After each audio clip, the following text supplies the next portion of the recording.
Good morning, Racks. Today is Monday, April 20th, which makes today National Lookalike Day. We'll go back to the one from the other day, JP Morgan, Vincent Ippolito.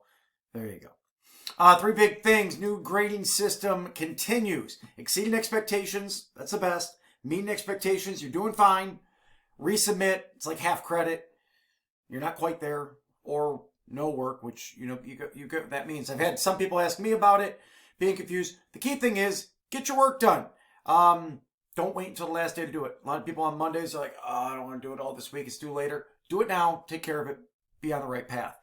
Earth Day is this Wednesday. Join at earthday.org, and we're going to talk more about that coming up through Wednesday. Cases of the coronavirus are decreasing, but that does not mean we are in the clear yet, especially here in New York. We're in a little bit better shape than New York City, but it doesn't mean that we are perfect.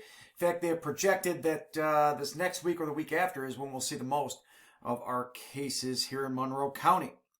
No birthdays at Racks today, so the best I got for you is Shamar Moore. Happy birthday to him. Okay, that's all I got for today. Short and snappy. Let's get after it, and have a great day, Racks.